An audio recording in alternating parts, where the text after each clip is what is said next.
India TV YouTube channel को subscribe करें और बेल आइकन दबाएं। संसद में आज फिर से पर्चा फाड़ हंगामा हुआ। लोकसभा में पेगासस जासूसी के मुद्दे पर जमकर बवाल हुआ है। विपक्षी सांसदों ने सदन में पर्चे फेंककर नारेबाजी की, खेला होबे के नारे लगाए। पर्चे फेंकने की शुरुआत कांग्रेस सांसद रवनीत बिट्टू और हिबी ईडन ने की, तो खेला होबे के नारे टीएमसी सांसदों ने लगाए। बाद में कांग्रेस सांसदों ने भी उनके सुर में सुर मिलाया। नारेबाजी के बीच सदन की कार्रवाई स्थगित करनी पड़ी। राज्यसभा में भी विपक्ष का हंगामा देखने को मिला। 11 बजे कार्रवाई शुरू होते ही 5 मिनट के बाद राज्यसभा को स्थगित करना पड़ा। 12 बजे जब दोबारा कार्रवाई शुरू हुई तब भी हंगामा और नारेबाजी नहीं रुकी। माननीय सदस्यगण,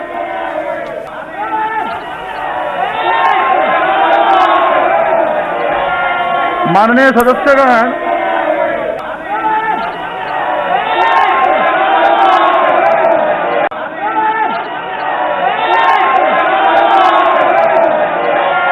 माननीय सदस्यगण, लोकसभा के अंदर सबसे पहले कांग्रेस के रवनीत बिट्टू और हिबी ईडन ने पर्चे फेंके। इसके बाद सभी विपक्षी सांसद हंगामा करने लगे। लोकसभा में विपक्ष के हंगामे पर सरकार ने पलटवार किया। सरकार ने इसे लोकतंत्र के लिए शर्मनाक बताया।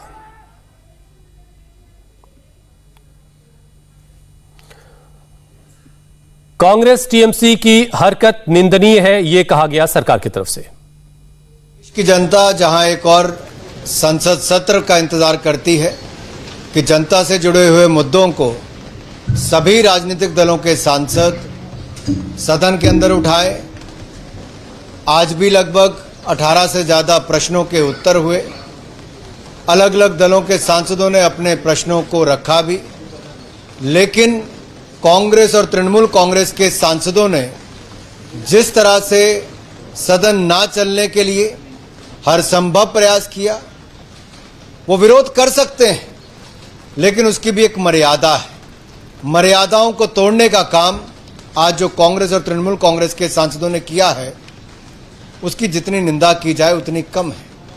कभी स्पीकर महोदय पर कागज फेंकना, कभी मंत्रीगण के ऊपर कागज फेंकना, कभी तख्ती आगे लेकर आना, तो अब तो पत्रकार गैलरी तक भी कागजों को फेंकना, और जो अधिकारी वहां पर बैठे हैं उनके ऊपर चढ़ चढ़कर उनको दबाना, कागज फेंकना, ये अपने आप में दुनिया के सबसे बड़े लोकतंत्र को शर्मसार करने की घटनाएं हैं। जब माननीय प्रधानमंत्री जी ने पहले दिन कहा था कि हम सदन के अंदर चर्चा के लिए तैयार हैं, सरकार अलग अलग विषयों पर चर्चा करती है। बीएसी की मीटिंग में, बिजनेस एडवाइजरी काउंसिल की मीटिंग में तय होता है कि इन किन विषयों पर चर्चा होगी। आखिरकार विपक्ष चर्चा से क्यों भाग रहा है? आखिरकार विपक्ष इस तरह की आपत्तिजनक हरकतें क्यों कर रहा है? और आईटी के स्टैंडिंग कमेटी के चेयरमैन शशि थरूर पर बीजेपी ने बड़ा हमला बोला है। बीजेपी ने शशि थरूर को चेयरमैन के पद से हटाने की मांग की है। कांग्रेस यहाँ चाहे पेगासस का मुद्दा हो, चाहे किसान का मुद्दा हो, चाहे कोविड का मुद्दा हो, चाहे प्राइस राइज का मुद्दा हो, किसी भी मुद्दे पर कांग्रेस ये हाउस नहीं चलने दे रही है और कांग्रेस यहाँ पार्लियामेंट को रोके हुए है। और जब पार्लियामेंट आप एक रोकते हो तो पार्लियामेंट का जो एक्सटेंशन है, जो स्टैंडिंग कमेटी है, आप एक्सटेंशन वाली कमेटी में, स्टैंडिंग कमेटी में इस तरह का क्यों डिस्कशन करना चाहते हो?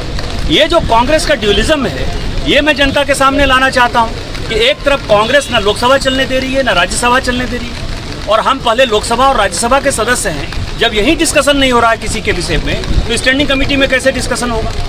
दूसरा सवाल ये है कि आपका जो काम है रिपोर्ट देना, आज तक डिमांड्स ऑफ ग्रांट्स और एटीएन एक्शन टेकन नोट के अलावा जो है हमारी कमेटी ने कोई भी रिपोर्ट जिसके ऊपर के हमने डिस्कशन किया है 2 साल से मिस्टर शशि थरूर ने उसको दिया नहीं है। तो जब रिपोर्ट आप दे नहीं रहे हो, इस तरह के लोगों को बुलाकर आप केवल गुमराह करना चाहते हो जनता को। केवल वो अखबार में छप जाता है कि उसको ये बुलाया जी, उसको ये बुलाया जी। आज तक हमने एक रिपोर्ट नहीं दिया है। तीसरा सवाल ये है कि चाहे चेयरमैन हो, चाहे वो कमेटी के मेंबर हो, डायरेक्शन 55(1) जो स्पीकर का है, वो ये कहता है कि हम किसी भी बात को जब तक रिपोर्ट नहीं बना लें तब तक हम इसको बाहर नहीं करेंगे। और शशि थरूर जी के कम से कम 4 स्टेटमेंट को अभी दिया है कि ये कमेटी की मीटिंग होने के पहले उनके जो व्यूज हैं नमस्ते, मैं हूं मीनाक्षी जोशी। वीडियो और खबरों से अपडेट रहने के लिए India TV YouTube channel subscribe करें, बेल आइकन दबाना ना भूलें। जुड़े रहें इंडिया टीवी के साथ।